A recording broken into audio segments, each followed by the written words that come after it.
जो हर्बर्ट की पंचपदी थी वो यहाँ पे समाप्त हो चुकी है। हमारी हर्बर्ट की पंचपदी यहाँ पर समाप्त हो चुकी है।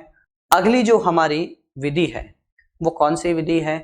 वो है हमारी नवीनतम उपागम या नवीन विधियां। ठीक है, नवीनतम उपागम या नवीन विधियां। हमने प्राचीन विधि पढ़ी, हमने आधुनिक विधि पढ़ी, अब हम क्या पढ़ रहे हैं? नवीनतम उपागम। ठीक है, या नवीनतम विधियां। प्राचीन पढ़ ली, आधुनिक या नवीन विधि पढ़ ली, अब पढ़ेंगे कौन सी? नवीनतम विधियां। जैसा हमने बात की कि विधियां कितने प्रकार की होती है? 3 प्रकार की, प्राचीन, आधुनिक या नवीन, या नवीनतम या नवीनतम उपागम। तो देखिए, नवीनतम उपागम की हम बात करते हैं तो सबसे पहली विधि कौन सी? हमारी सूक्ष्म शिक्षण। देखिए स्टूडेंट्स, आपने जब बीएड की होगी तो वहां पर आपने सूक्ष्म शिक्षण भी किया होगा। ठीक है, माइक्रो टीचिंग जिसको आप बोलते हो। तो आपने क्या किया? सूक्ष्म सूक्ष्म यानी छोटा छोटा करके, यानी उसके छोटे छोटे हिस्से करके हमने क्या किया? वो शिक्षण भी किया होगा। और आपको इसके बारे में वैसे तो अच्छे से नॉलेज होगी, फिर भी एक बार देखते हैं कि इसमें क्या क्या बारीकियां है, क्योंकि कुछ स्टूडेंट्स ऐसे भी हैं जो कभी कॉलेज ही नहीं गए और उन्होंने सीधा ही क्या किया है? डिग्री ले ली। तो देखिए इधर, इसका विकास सबसे पहले एलन द्वारा 1963 ईस्वी में किया गया। सबसे पहला क्वेश्चन तो हमारा यहां आ गया। सूक्ष्म शिक्षण के विकास की यदि बात करते हैं तो किसके द्वारा हुआ है? एलन के द्वारा। किसके द्वारा हुआ है? एलन के द्वारा, वो भी 1963 ईस्वी में। ठीक है, एलन ने 1963 ईस्वी में इसका विकास किया। इसमें देखो, कक्षा का आकार कैसा होता है? सीमित होता है। कक्षा का आकार सीमित होता है, सीमित यानी छोटा ही होता है लगभग। ठीक है, समय सीमा को कम किया जाता है। अब जैसे विद्यालय स्तर पर कुछ मेरे साथी छात्र या साथी अध्यापक पढ़ा रहे होंगे, कोई 45 मिनट्स यानी 45 मिनट पढ़ाता है, कोई 50 मिनट, कोई 1-1 घंटा। ठीक है, तो वहां और यहाँ में क्या अंतर है कि यहाँ पे समय सीमा को कम किया जाता है। समय सीमा को क्या किया जाता है? कम। यानी जहां आप 1 घंटा पढ़ाते हो उसके बजाय यहाँ समय सीमा को बिल्कुल कम कर दिया जाता है, 6-6 मिनट का करके अलग अलग सोपानों में। तो देखिए, पाठ के आकार को भी हम कम किया जाता है।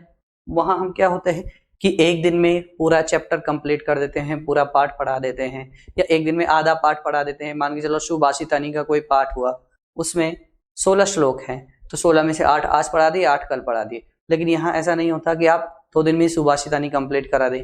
16 श्लोक नहीं पढ़ाए जाते। जैसे आज हमने 2 श्लोक पढ़ा दिए, फिर कल दूसरे और पढ़ा दिए, फिर ऐसे करके 2-2 करके हमने उसको कई भागों में डिवाइड कर लिया। ठीक है, तो इसमें क्या होता है कि पाठ के आकार को कम किया जाता है। ये नहीं कि पाठ के आकार को बढ़ा दिया जाता है, बल्कि छोटा, कि आज 2 श्लोक पढ़ाए हैं, कल भी 2 श्लोक पढ़ाएंगे। ठीक है, चलिए, शिक्षण कौशल को कम करना। अब शिक्षण कौशल भी क्या होते हैं? इसमें कम हो जाते हैं। ठीक है, एक कौशल के लिए 5 से 6 मिनट का समय दिया जाता है। एक कौशल के लिए कितने मिनट का समय दिया जाता है? 5 से 6 मिनट। ठीक है, यानी हर कौशल के लिए 5 से 6 मिनट का समय दिया जाता है। समय सीमा देखिए, सूक्ष्म शिक्षण के भारतीय नमूने के अनुसार, जो कि एनसीईआरटी द्वारा विकसित किया गया है, वो इस प्रकार है। एनसीईआरटी ने, ये रहा, एनसीईआरटी ने जो समय सीमा निर्धारित की है अलग अलग कौशलों की, वो क्या किया है? देखो, पढ़ाना। मान के चलो आपने एक लेसन प्लान तैयार कर लिया। ठीक है, तो अब आप उसको कैसे पढ़ाओगे? सबसे पहले 6 मिनट पढ़ाओगे आप। ठीक है, फिर आपको फीडबैक मिलेगा 6 मिनट, फिर उसके बाद पुनर्योजना। मान के चलो यदि आपके पढ़ाए हुए पाठ में, मैंने आपके कोई पाठ पढ़ा दिया, अब आपको जो ऑब्जर्वर है, ठीक है, जो आपको ऑब्जर्व कर रहा है, जो आपको निरीक्षण कर रहा है, देख रहा है, उसने ऑब्जर्व किया और आपको क्या किया? 6 मिनट फीडबैक दिया। और फीडबैक क्या दिया कि भाई मान के चलो आपको नेगेटिव फीडबैक दे दिया कि भाई आपके पढ़ाने में ये कमी थी, कि आपका जो लेसन प्लान बनाने का जो तरीका था वो अच्छा था, लेकिन उसमें कुछ कौशलों की कमी रह गई। ठीक है, आपकी जो आवाज़ थी वो बहुत ज़्यादा धीमी थी, वो विद्यार्थी को प्रॉपर तरीके से नहीं पहुंच रही, ठीक है, या आपने जो जब पढ़ाया तो बच्चे अनुशासन में नहीं थे, तो वो चीजें उन्होंने 6 मिनट तक फीडबैक दिया। अब आप क्या करोगे, उन्होंने कहा आपको दोबारा बनानी पड़ेगी, तो आप पुनः पाठ योजना, अब 12 मिनट का आपको समय दिया गया कि आप दोबारा क्या कीजिए, आप अपने लेसन को तैयार कीजिए। तो 12 मिनट का समय आपको दिया गया, आपने 12 मिनट का समय लिया, फिर दोबारा पढ़ाना स्टार्ट किया, पुनर्शिक्षण 6 मिनट का, फिर फीडबैक मिला। तो इस तरह से कुल समय क्या हो गया, 6 और 12 18, ठीक है, 6 12 और 12 ये हो गए अपने 24 और 12 36, तो 36 मिनट का। अगर यहाँ पे आपको पॉजिटिव भी मिलता है तो भी आपको क्या करना पड़ेगा, 12 मिनट का समय दिया जाएगा आगे की पाठ योजना के लिए, ठीक है। तो कुल मिला के आपको 36 मिनट का समय दिया जाता है यहाँ पे, ठीक है स्टूडेंट्स। तो ये रहा सूक्ष्म शिक्षण का स्ट्रक्चर। इसमें देखो जो बातें याद रखने की वो यही है कि ये जो इसका विकास किया था वो एलन ने 1963 ईस्वी में किया, ठीक है। आकार इसमें सीमित होता है, दूसरा सीमा जो समय सीमा होता है वो कम कर दिया जाता है, पाठ का आकार भी इसमें कम कर दिया जाता है, और हर एक क्वेश्चन के लिए लगभग 5 से 6 मिनट का समय दिया जाता है। इसमें ये चक्र चलता है इस तरह से, यूं ये चक्र चलता रहता है,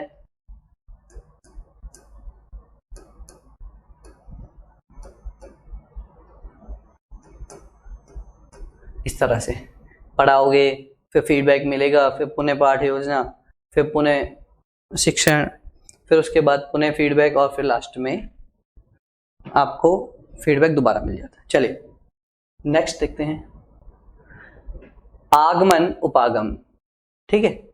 हम नवीनतम वीडियो पढ़ रहे हैं, नवीनतम वीडियो में हमने सूक्ष्म शिक्षण पढ़ लिया था, अगला है हमारा आगमन उपागम विधि। तो देखिए क्या कहता है, इस विधि में प्रत्यक्ष अनुभव, यानी आपने अपनी आंखों के सामने जो अनुभव किए, उदाहरण जो आपने अपनी आंखों के सामने मतलब आपने पढ़े खुद ने, और प्रयोग का अध्ययन कर नियम निकाले, ठीक है, उनके बारे में बताया गया है, ठीक है, यानी ये चीज की जाती है इसमें। तो देखिए इस विधि में प्रत्यक्ष अनुभवों, उदाहरणों, प्रयोगों का अध्ययन कर नियम निकाले जाते हैं कि अब आपने भाई मान के चलो आपने कोई उदाहरण है ना, इसके अलावा आपने कोई प्रत्यक्ष में अनुभव लिया, या फिर इसके अलावा आपने किसी चीज पर प्रयोग कर उसका अध्ययन किया।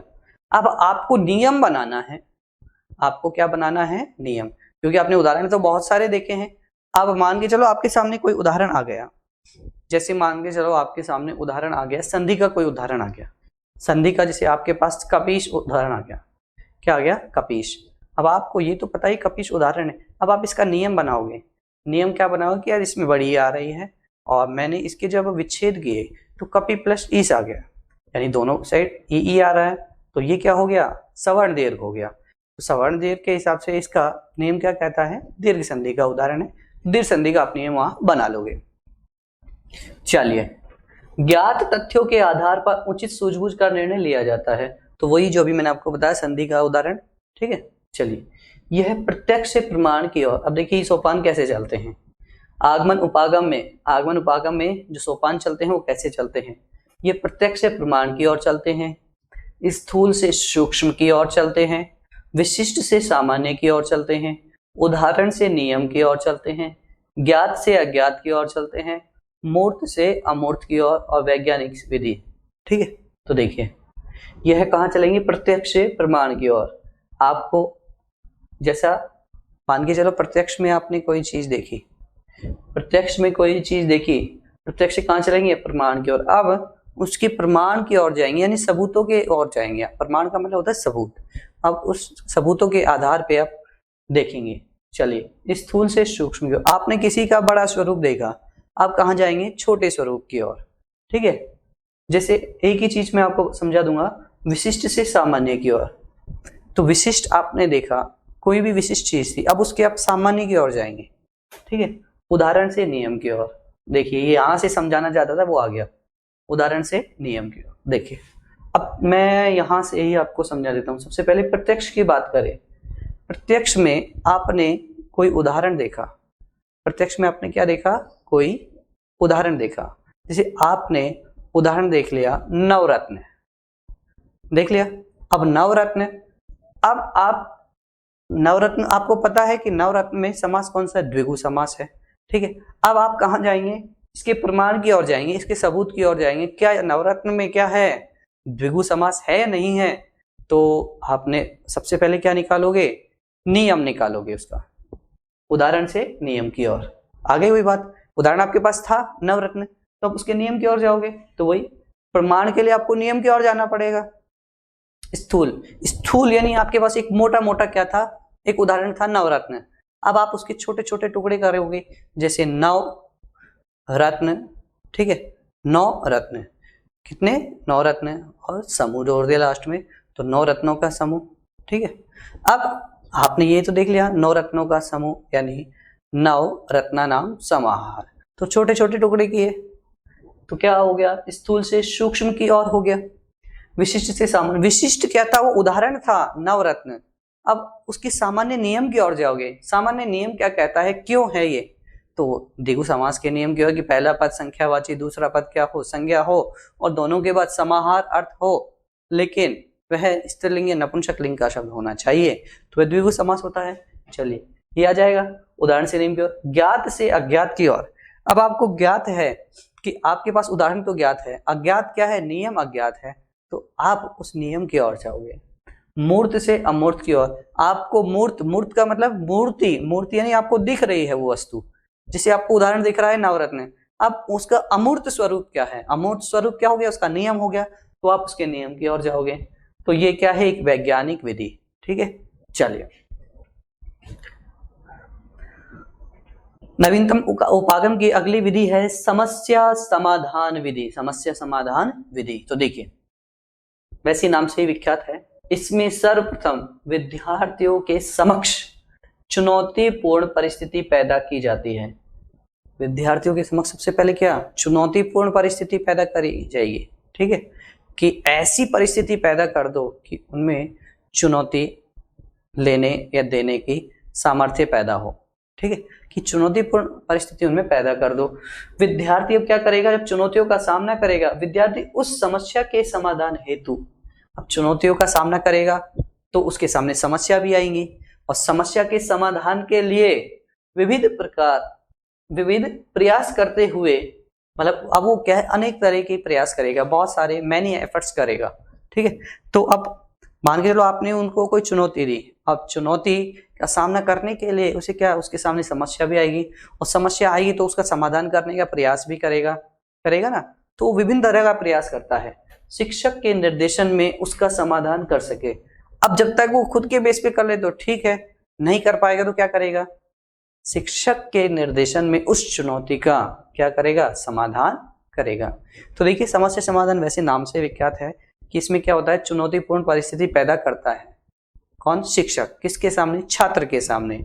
छात्र के सामने चुनौतीपूर्ण परिस्थिति पैदा हो गई, अब छात्र क्या करेगा भाई, वो समस्या होगी उसके लिए कि भाई इस समस्या, इस चुनौती का सामना कैसे करे, तो समस्या होगी तो उसका समाधान भी करने का प्रयास करेगा, वो अनेक विधियों का प्रयोग करेगा, लेकिन हो जाता है तो ठीक है, नहीं तो अंतिम क्या करता है, वो शिक्षक के निर्देशन में उस समस्या का समाधान करने का प्रयास करेगा।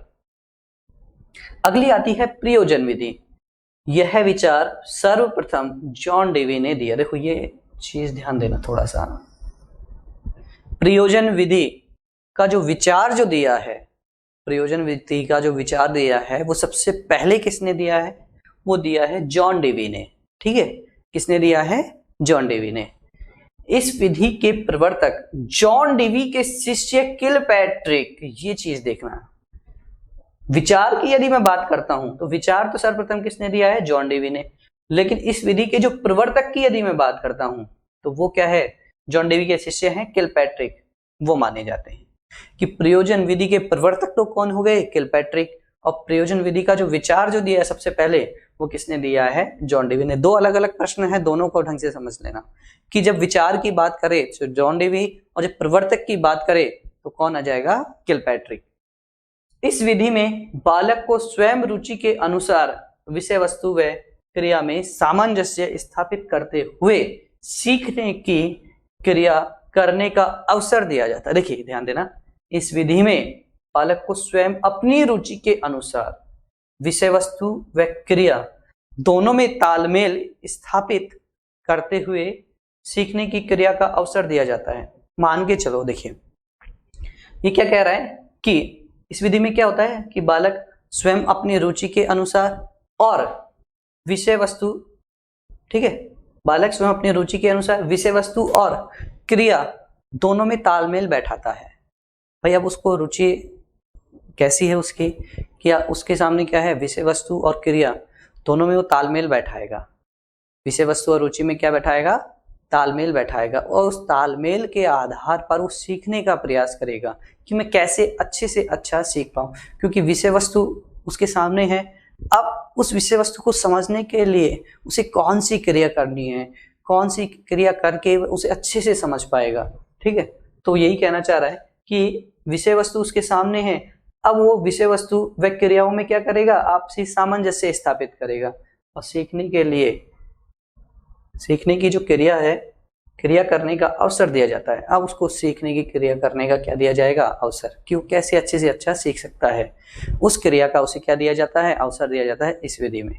वापस से रिपीट करता हूं, देखो सबसे पहले प्रयोजन विधि की यदि मैं बात करता हूं तो प्रयोजन विधि के विचार सबसे पहले किसने दिए, जॉन डेवी ने।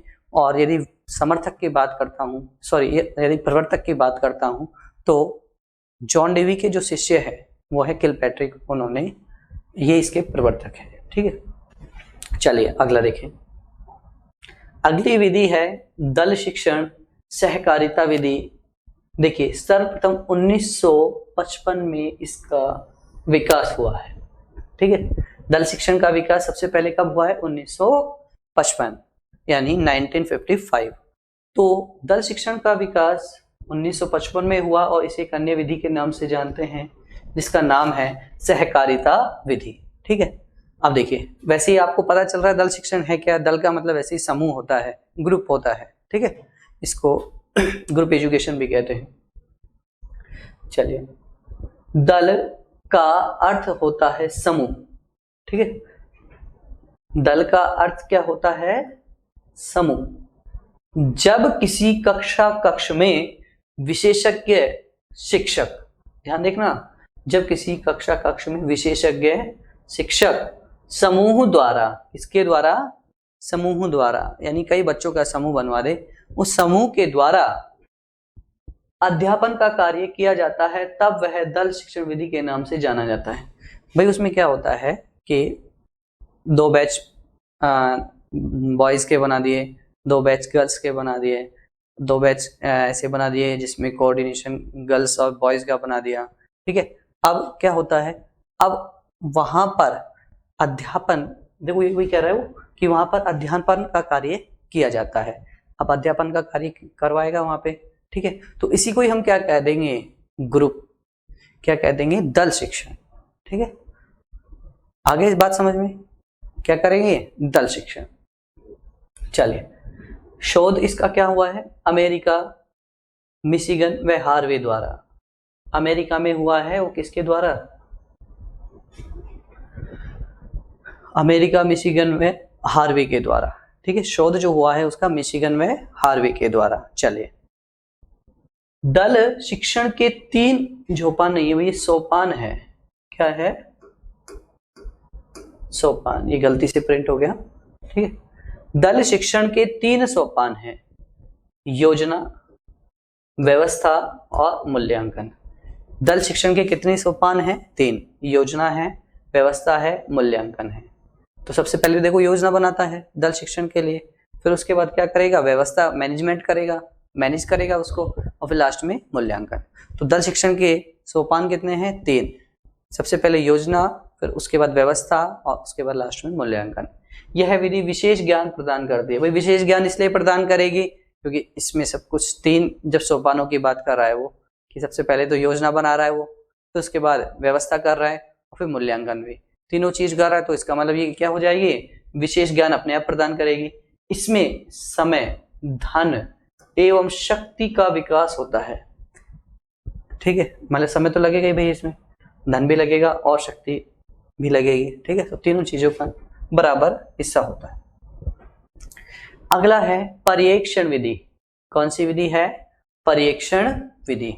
देखिए अब एक चीज समझना इसमें, देखो क्या कहना चाह रहा है वो, कि इस विधि में विद्यार्थी अपने आवंटित कार्य को शिक्षक की देखरेख में स्वतंत्र रूप से करते हैं। मतलब विद्यार्थियों को कार्य बता दिया गया, विद्यार्थी को कार्य दे दिया गया, अब वो अपने कार्य को शिक्षक की देखरेख में करेंगे। किसकी देखरेख में करेंगे? शिक्षक की देखरेख में उस कार्य को करेंगे। अब इसके अनुसार छात्रों को अध्ययन संबंधी कुछ कार्य बता दिए जाते हैं। इसके अनुसार छात्रों को अध्ययन संबंधी कुछ कार्य बता दिए, यानी भाई उनको पढ़ने के लिए कुछ कार्य बता दिए जाते हैं और वे अपने अपने स्थान पर बैठे बैठे बताए हुए कार्य को करते हैं और शिक्षक वही उनके कार्य का निरीक्षण व निर्देशन करता है। ठीक है, देखो इसमें क्या होता है, सीधी सीधी यदि हम बात करते हैं पर्यवेक्षण में, पर्यवेक्षण का मतलब चारों तरफ से देखना। ठीक है, तो देखिए ये हर एक को देखना। इसमें शिक्षक क्या करता है? छात्रों को एक कार्य आवंटित कर देता है, छात्र को कोई कार्य दे देता है। ठीक है, अब छात्रों को कार्य मिल गया, अब वो कार्य वो कहाँ करेगा? शिक्षक के निर्देशन में, देखरेख में। अब छात्रों को अलग अलग बैठा दिया जाता है और बैठे बैठे ही शिक्षक क्या करता है?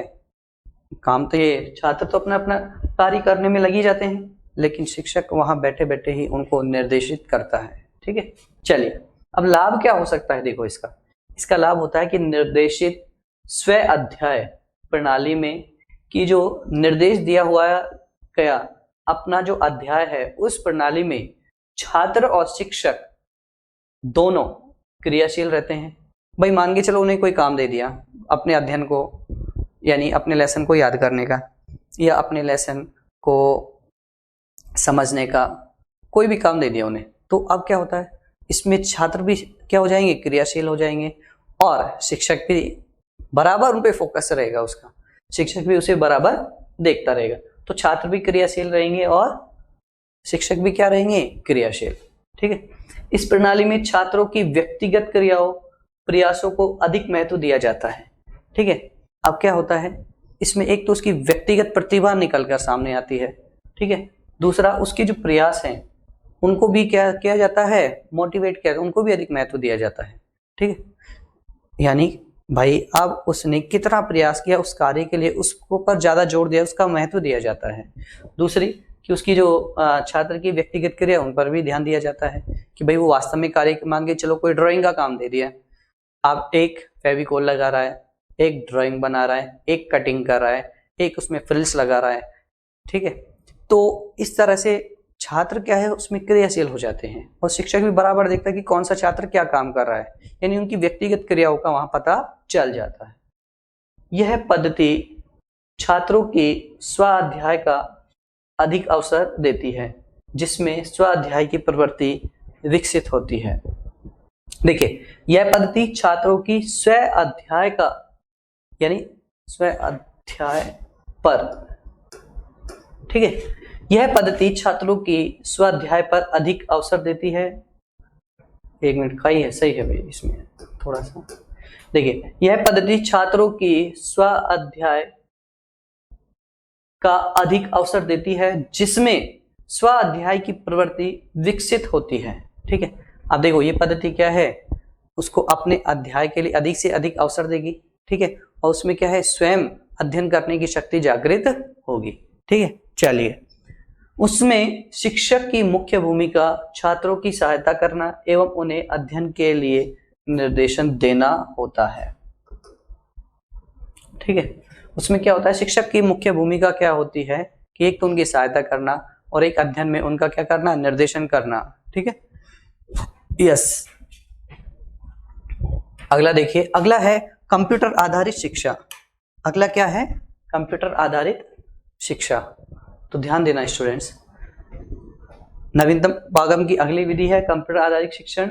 कंप्यूटर आधारित शिक्षण विधि कंप्यूटर सूचना और प्रसार प्रौद्योगिकी के क्षेत्र में सीखने और प्रशिक्षण की विधि है। किसकी विधि है? सीखने और प्रशिक्षण की विधि है। कंप्यूटर का इस्तेमाल, कंप्यूटर आधारित शिक्षण विधि, ये क्या कहना है कि कंप्यूटर सूचना और प्रसार प्रौद्योगिकी के क्षेत्र में सीखने और प्रशिक्षण की विधि है। यानी प्रसार प्रौद्योगिकी को सीखने और उसका जो प्रशिक्षण लेने की सबसे उत्तम विधि है ये। ठीक है, कंप्यूटर का इस्तेमाल करके विषय वस्तु जैसे दृश्य श्रव्य सामग्री के माध्यम से छात्रों तक पहुंचाया जा सकता है। तो कंप्यूटर के माध्यम से विषय वस्तु को हम क्या कर सकते हैं, छात्रों तक पहुंचा सकते हैं। आज आप देखते हो कि आपके कंप्यूटर स्क्रीन पे ये जो चल रहा है, तो ये भी क्या है, कंप्यूटर आधारित शिक्षा है। ठीक है, आज स्माइल प्रोजेक्ट है, स्माइल प्रोजेक्ट 2 है, ये भी क्या है, कंप्यूटर आधारित शिक्षा है। ठीक है, यानी उस पर आपका सारा वो आ जाता है। एक आप आजकल जैसे ऑनलाइन स्टडी कर रहे हो तो ये भी कंप्यूटर आधारित हो गई, एक पीडीएफ भेजते हो वो भी ऑनलाइन हो गई। तो ये कंप्यूटर आधारित शिक्षा है कि कंप्यूटर का इस्तेमाल करके विषय वस्तु यानी दृश्य श्रव्य सामग्री के माध्यम से छात्रों तक आराम से पहुंचाया जा सकता है। ठीक है, चलिए, उनका उपयोग करके विद्यार्थियों के लिए, यानी कंप्यूटर का उपयोग करके विद्यार्थियों के लिए तीव्र गति से परिशुद्धता के साथ काम करना संभव हो जाएगा। उनके लिए पढ़ाई करना आसान हो जाएगा। कंप्यूटर उनको जल्दी विद्या ग्रहण करने और कार्यकुशल बनने में सहायता प्रदान करेगा। ठीक है, ये कुछ बातें हैं, तो आप इनको देख लेना। छोटी उम्र में सीखना आसान होता है। बचपन में ही कंप्यूटर सहायक अधिगम का प्रयोग करने से वे अधिक सक्षम बनेंगे। उन्हें बचपन से तकनीकी चीजों का इस्तेमाल करने का अभ्यास हो जाएगा, वे बड़े होकर निपुण हो जाएंगे। ये छोटे छात्रों की बात की। बचपन में हम क्या करते हैं, बच्चों को यदि कंप्यूटर की शिक्षा दिलाते हैं तो धीरे धीरे वो 10वीं 11वीं 12वीं तक आता है तो अच्छे से कंप्यूटर के जो नॉलेज है उसको सीख लेता है। ठीक है, और जैसे पीडीएफ बनाना और टैली का जो काम होता है, अकाउंटेंट का जो काम होता है, वो कंप्यूटर पर ज़्यादा अच्छे से हो पाता है। ठीक है, तो वो अच्छे से उस चीज़ को समझ लेता है। अगली है अभिक्रमित अनुदेशन।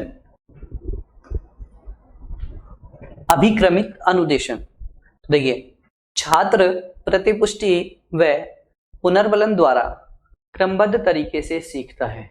छात्र किसके द्वारा, प्रतिपुष्टि व पुनर्बलन द्वारा क्रमबद्ध तरीके से सीखता है, यानी सीरियल से, जिसके दो भेद हैं, रेखीय अभिक्रमित और साखी अभिक्रमित। देखो, छात्र को जब हम फीडबैक देते हैं, प्रतिपुष्टि यानी पुनर्बलन, जब हम छात्र को फीडबैक देते हैं तो वह तीव्र गति से सीखता है। अब पुनर्बलन देखना है कैसा होता है। पुनर्बलन पॉजिटिव देना चाहिए, जब भी तो तीव्र गति से सीखेगा। पुनर्बलन ही आप नेगेटिव दोगे तो पुनर्बलन क्या हो जाएगा, निराश हो जाएगा और नहीं सीखेगा। तो इसलिए पॉजिटिव पुनर्बलन दीजिए आप उसे। ठीक है, सकारात्मक पुनर्बलन देंगे तो जल्दी सीख पाएगा। अब ये पुनर्बलन की से वो सीख जाएगा जिसके दो भेद होते हैं, एक तो होते हैं रेखीय अभिक्रमित अनुदेशन और एक होता है साखीय अभिक्रमित अनुदेशन। ये दो प्रकार के होते हैं। ठीक है, चलिए अब बात करते हैं समग्रंथन उपागम की। अगली विधि हमारी कौन सी है, समग्रंथन उपागम। तो देखिए, इस विधि में छोटे छोटे वाक्यों के आधार पर विषय प्रस्तुतिकरण किया जाता है। मतलब छोटे छोटे वाक्यों के आधार पर हम विषय को प्रस्तुत करते हैं। छोटे छोटे कुछ वाक्य दे देंगे। अब हम क्या करेंगे, उसे ये बताना है कि विषय क्या है। ठीक है, विषय को प्रस्तुत करता है और सरलता से कठिनता की है, यह है सरलता से कठिनता की और बढ़ने के लिए बनाई गई विधि है। यानी इस विधि का प्रयोग सरलता से कठिनता की ओर बढ़ने के लिए किया जाता है। इस विधि का प्रयोग सरलता से कठिनता की ओर बढ़ने का प्रयास किया जाता है। इसे आंग्ल भाषा में स्ट्रक्चरल अप्रोच कहते हैं। यही सबसे इंपॉर्टेंट क्वेश्चन है। समग्रंथन उपागम को अन्य के नाम से जाना जाता है। तो स्ट्रक्चरल अप्रोच, ये ध्यान रखना, ये क्वेश्चन पहले भी आ चुका है। स्ट्रक्चरल अप्रोच क्या है? ठीक है, तो स्ट्रक्चरल अप्रोच कहते हैं इसे अंग्रेजी भाषा में। ठीक है, इसमें क्या होता है, छोटे छोटे वाक्यों के आधार पर प्रस्तुतिकरण किया जाता है और ये सरलता से कठिनता की ओर बढ़ने के लिए इसका प्रयोग किया जाता है। ठीक है स्टूडेंट्स, अगला है हमारा निदानात्मक परीक्षण एवं उपचारात्मक शिक्षण। निदानात्मक परीक्षण एवं उपचारात्मक शिक्षण, ये क्या कहता है? शिक्षक छात्रों की शिक्षण प्रक्रिया में आने वाली समस्याओं का पता लगाकर उन्हें दूर करता है।